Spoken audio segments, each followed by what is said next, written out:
अस्सलाम वालेकुम, मैं हूं आपका एस्ट्रोलॉजर सलीम समी। खुशामदीद सियासत और नजूम के ऊपर हमने एक प्रोग्राम किया था कि एक गलत प्लानिटरी कंडीशंस के ऊपर मैंने बात की थी। उसमें बहुत से लोगों के मैसेज भी आए और बहुत से लोगों ने मुझे व्हाट्सएप पे भी बात की कि मेरी नज़र में आ, शायद प्रोफेशनल जेलिसी होगी। वो मुझे उन जो पर्सनैलिटी हैं, मुझे तो उनको महल जानता भी नहीं और ना ही मुझे उनका पता है। तो जो मुझे उनका पता ही नहीं है, प्रोफेशनली जेलसी मुझे क्या होगी। मुझे इस फील्ड में कम से कम 30 साल हो गए। 30 साल से मैं एस्ट्रोलॉजी कर रहा हूँ। जो एस्ट्रोलॉजी पाकिस्तान में करते हैं, एस्ट्रोलॉजी की बात कर रहा हूँ, उसमें मुझे सारे ही जानते हैं और सबको मैं भी जानता हूँ। जो पुराने जिनको मैं भी जानता हूँ, बेशुमार नए आए। और अब तो मैंने देखा, जैसे मैंने पिछली वीडियो में बताया था कि मैं रिसर्च कर रहा था कोई नया एस्ट्रोलॉजर जिससे हम एस्ट्रोलॉजी के ऊपर बात कर सकें। तो मैंने ये बताया कि मुझे तो उसमें कोई भी नजर नहीं आया। नए की बात कर रहा हूँ। तो उसी दौरान इनकी वीडियो भी और दूसरे और एस्ट्रोलॉजर जो बने हुए हैं उनकी वीडियो भी मेरे पास आई। उनका भी मुझे पता चला। ठीक है, मैंने तो उस पे किसी पे ज़्यादा बात नहीं की। यहाँ एक बहुत बड़ी मिस्टेक हुई थी, उसके ऊपर मैंने बात की। यूट्यूब में मैं सबसे पुराना बैठा हूँ, काफ़ी पुराना। और सोशल मीडिया बहुत आगे जाएगा, इसके बारे में मैंने ही प्रेडिक्ट किया था कि इलेक्ट्रॉनिक मीडिया ख़त्म हो जाएगा। और मैं उस वक़्त जब मेरी वीडियो 2022 में 1 दिन में 1.5 लाख जाती थी, उस वक़्त मैंने एसएस जो मेरा चैनल था, सलीम समी एस्ट्रोलॉजर, उसपे मैंने ये बंद कर दी थी सियासत करना, सियासी वीडियो बनाना। इसलिए क्योंकि मेरा ये चैनल एस्ट्रोलॉजी से रिलेटेड था, सलीम समी एस्ट्रोलॉजर जो चैनल है। क्योंकि वहाँ मेरी जो अपनी एस्ट्रोलॉजी से रिलेटेड वीडियो थी, वो लोग इग्नोर कर रहे थे, सियासत पे ज़्यादा इंटरेस्ट था। तो मैंने वहाँ वीडियो इसलिए बंद की थी कि भई मेरा बेसिक्स जो है वो तो एस्ट्रोलॉजी है। तो उसके लिए मैंने दूसरा चैनल जिस पे मैं आपसे बात कर रहा हूँ, सियासत और नजूम बनाया। तो मुझे किस बात की प्रोफेशनल जेलसी होगी? मैं क्यों जलूँगा अभी? एक चीज़ गलत थी, मैंने उसको इंडिकेट किया, मेरी नज़र में नहीं। हाँ, मेरे से एक मिस्टेक ज़रूर हुई है कि मैंने आपको उसको पूरी तरह बताया नहीं, समझाया नहीं। वो आज मैं आपको बता देता हूँ। वो कितनी बड़ी मिस्टेक थी और कितनी बड़ी ब्लंडर था, उसको मैं ब्लंडर कहूँगा। इतना बड़ा ब्लंडर, अगर कोई गलती से किसी से मिस्टेक हो जाए, बेशुमार लोगों से, तो मेरे से हो जाती है। मैं बाज़ दफ़ा प्लैनेटरी कंडीशंस को सही तरह जिसके बारे में मैं कहना चाहता हूँ वो नहीं कह पाता, दूसरे के बारे में कह देता हूँ। ये गलती तो सबसे हो जाती है, मेरे से भी हो जाती है। प्रोफेशनली जेलसी, उसका क्या मकसद? कोई मकसद नहीं है। और यहाँ पे मुझे एक नहीं बेशुमार वीडियोस आती हैं। आप लोग भी करते हैं और मेरे जो स्टूडेंट्स हैं वो भी करते हैं, सारे करते हैं। लेकिन मैं तो कभी किसी बात नहीं करता। लेकिन यहाँ पर कि 22 महीने मार्स जमनाई में रहेगा, इसके ऊपर मैं हैरान हो गया था। मैं कहा शायद गलती से मुँह से निकल गया हो। पूरी वीडियो देखी मैंने, फिर मैंने बात की। आज मैं आपको स्क्रीन से एफएमएरी कहते हैं, ये प्लैनेटरी जो कंडीशंस चेंज होती है, वो सारी कैलकुलेट होके बाहर आई थी। ये तो भाई, ये जो मार्स जो है जमनाई में, तो पिछले साल 2024 में आया था, जमनाई में। तो उस वक़्त ठीक जिस दिन मार्च आया था 2 दिन के बाद मून भी आ गया था। तो ये तो 2024 में भी हुआ था इवेंट। तो ये कौन-सा जो था जो सालों जिसका इंतज़ार हो रहा था?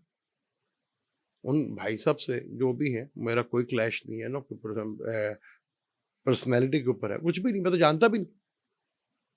मैंने तो सिर्फ़ एस्ट्रोलॉजी से रिलेटेड एक बात पकड़ी, उसके ऊपर बात की। मेरी नज़र में नहीं, आप खुद उसको देख लीजिएगा कि मैं गलत कह रहा हूँ या सही कह रहा हूँ। आप खुद और 2, 3, 4 एस्ट्रोलॉजर हैं जिनके बारे में मुझे पता है कि वो क्या कर रहे हैं, वो एस्ट्रोलॉजी आती भी है कि नहीं आती। सब कुछ पता है मुझे, जो कर रहे हैं आजकल एस्ट्रोलॉजी। बस हमारे यहाँ ये है कि हम लोग जो है, क्योंकि एस्ट्रोलॉजी एक नॉलेज है, एक इल्म है, इसको बदनाम बड़ा किया गया। तो बस आप एस्ट्रोलॉजी के ऊपर सवाल तो जब उठाएँ या किसी भी शोबे पे आप सवाल जब उठाते हैं, जब आपको उसके बारे में थोड़ा बहुत पता हो या आप जानते हो, तो फिर ही आप सवाल उठाएँगे ना। जब आपको किसी बारे में पता ही नहीं तो आप सवाल नहीं उठा सकते। आपका ही पॉमिस्ट है, मैं नहीं बात करता, वो करते, वो मुझे नहीं आती, मैं इससे बात ही नहीं करता।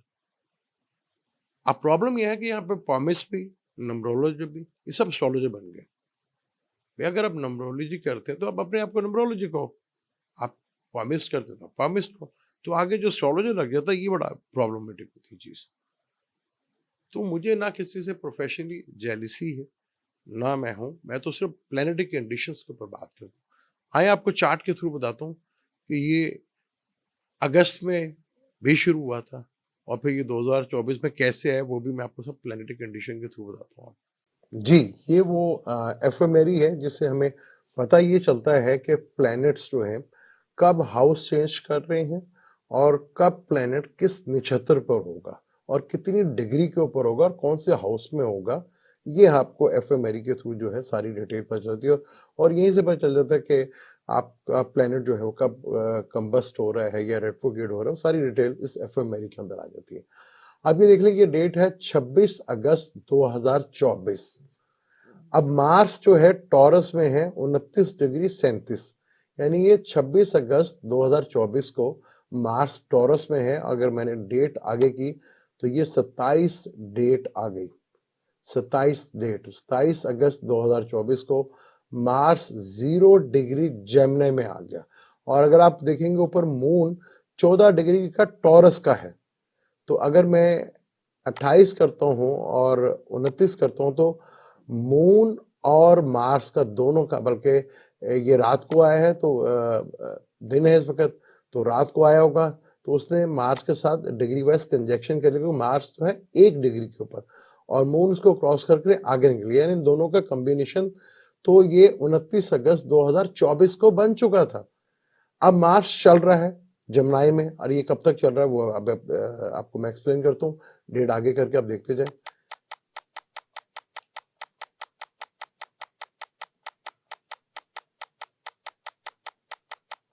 ये आगे मैं कर रहा हूँ, अभी देख लें 28 डिग्री आ गई है और ये 0 डिग्री पे 21 अक्टूबर 2024 को, 21 अक्टूबर 2024 को मार्स कैंसर में आ गया। अब ये बताए जमनाई से लेकर ये जो 28 अगस्त को, ये कह लें कि 27 अगस्त को ये आया और ये 21 अक्टूबर को निकल गया। तो ये कितना टाइम बना? जुलाई का, अगस्त का एंड था, सितंबर और मिड अक्टूबर के बाद से, यानी कि टोटल ये कोई 45 डेज या 50 डेज के अंदर इसने अपना हाउस चेंज कर दिया। अब मार्स कैंसर में आ गया है। अब कैंसर में यहाँ पे बड़ा लंबा सा रहा है, यहाँ पे देख लें। अब हम कैंसर में भी देख रहे हैं, ये आप देखते जाए डिग्री पकड़ता जा रहा है और ये मार्स जो है ये मार्स थोड़ा पीछे आए तो ये 24 दिसंबर 2024 को ये रेट्रोग्रेड हो गया। 10 डिग्री के ऊपर ये रेट्रोग्रेड हो गया। तो 10 डिग्री के ऊपर हुआ है तो डेफिनेटली इसने पिछले घर को जरूर जाना था। अभी हम 24 से आगे करते हैं।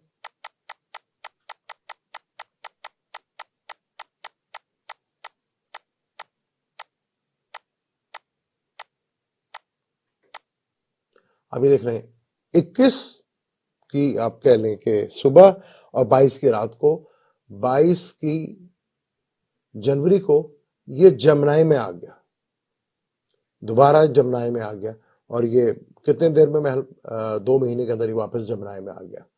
अब ये जमनाई में जब वापस आया तो 22 जनवरी को, अब मून जो है स्कॉर्पियो में बिल्कुल ऑपोजिट इसके था, ठीक है, इसे 8वें घर में था। अब मून जो है ये 8 फरवरी को टॉरस में ही है, ठीक है जी। रात को डेफिनेटली आगे 26 डिग्री है तो ये सुबह ही आ जाएगा और ये 24 डिग्री पे मार्स को दोबारा कंजक्ट कर लेगा। अब ये 24 डिग्री को ये यहाँ पर ये जो मार्स के साथ मून का कंजक्शन, जिसे वो बता रहे थे कि मून और मार्स का जो है कॉम्बिनेशन जो महालक्ष्मी योग बनाएगा। मार्स तो 2024 में भी था, फिर कैंसर में गया, रेट्रोग्रेड हालत में ये वापस आया। अब ये सीधा कब हो रहा है और हाउस कब चेंज कर रहा है ये देख लें जरा।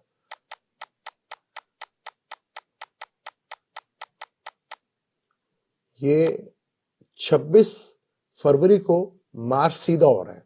अब ये आगे 26 से आगे डिग्री पकड़ेगा।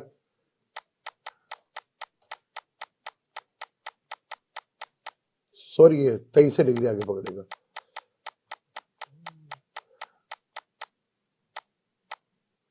ये 4 अप्रैल को दोबारा कैंसर में आ जाएगा, दोबारा कैंसर में आ गया। तो ये 22 महीने कहाँ रहा जमनाई में, तो ये घर में तो इतनी देर से रहना था। ये रेट्रोग्रेड 10 डिग्री के ऊपर हुआ। अगर ये 12-13 डिग्री पे या 14 डिग्री पे होता तो वापस ये पिछला घर में कभी भी ना जाता।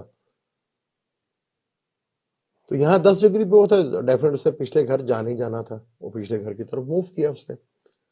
अब यहाँ पे मार्च 7 जून 2025 तक रहेगा कैंसर में। ये मार्स का 2 घरों में इतना लंबा टाइम गुजारा कैंसर में। अब यहाँ पे ये अप्रैल है, मई में पूरा रहेगा, यानी कैंसर में उसे ड्यूरेशन काफी लंबा गुजारा। और ये 2 साल के बाद जरूर करता है, जब मार्स रेट्रोग्रेड होता है तो एक घर में इतना लंबा टाइम जरूर लगाता है। तो यहाँ पे आप देख लें कि मार्च 45 डेज के बाद जो है वो हाउस चेंज कर रहे हैं। मैं वो भी दिखा देता हूँ आपको कि ये 7 जून को जब निकलेगा, ये देख लें जी, ये अपना अप्रैल है,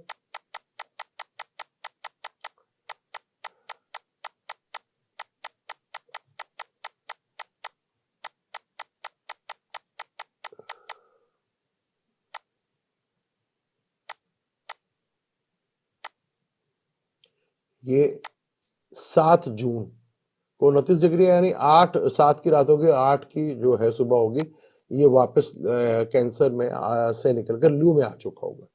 तो यहाँ पे उसने वही डेज गुजारे। ये 22 महीने कैसे उसने गुजारे, ये तो यही मार्च जमनाई में 2024 में आया, जो डायरेक्ट की सूरत में आया, तो ये रेट्रोगेशन में दोबारा वापस आया। तो यहाँ मुझे ये इतराज था कि 22 महीने अगर उनकी, चलो फर्ज मान भी लेते किसी की भी जुबान स्लिप हो सकती है या गलत निकल जाती है, तो कहीं ना कहीं मेरे से कई दफा होती है, मैं बीच में एडमिट कर लेता हूँ या अगली वीडियो में एडमिट कर लेता हूँ। तो यहाँ पे तो उन्होंने पूरी वीडियो में कहीं नहीं किया, या उसके ऊपर एक और वीडियो बनाते कि जो मिस्टेक किसी से भी हो सकती है। मुझे कल एक और आया था कि जो उन्होंने कुछ गलत बात की है, तो वो तो होती रहती है, जुबान तो किसी को भी स्लिप हो सकती है, गलत को भी कह सकता, मैं भी कह सकता हूँ। लेकिन मार्स का 22 महीने में और मार्स और मून का कंजक्शन जमनाई में सालों किस बात का इंतजार होता है, वो तो 24 में हो चुका था जब वो एग्जॉल्टेड के घर से निकल के जमनाई के घर में आया था। मून जमनाई में भी अच्छा नहीं माना जाता और मार्स को भी जमनाई में अच्छा नहीं, दुश्मन के घर। तो ये तो अब मैंने प्लेनेटरी कंडीशन आपको दिखा दी है। अगर अब भी आपको महल कोई सवाल है तो आप जरूर कर सकते हैं। तो मैंने तो उस शख्सियत के ऊपर सवाल नहीं उठाया, जो उन्होंने बात की थी एस्ट्रोलॉजी से रिलेटेड उसके ऊपर सवाल उठाया था। वो आज मैंने आपको इस पर चार्ट के थ्रू एक्सप्लेन कर दिया, एफएमआई के थ्रू एक्सप्लेन कर दिया। हम तो यहाँ पे चार्ट्स को देखते हैं कि कितनी डिग्री के ऊपर है, किस नवांशा में होगा और किस नक्षत्र पे होगा, सारी डिटेल इसके अंदर आई होती है। उसके ऊपर डिटेल के देखिए हम बात करते हैं। मुझे दें इजाजत, इंशाल्लाह मिलते हैं किसी अगली वीडियो में, किसी और नए टॉपिक के ऊपर बात करेंगे। इजाजत दें, अल्लाह हाफिज।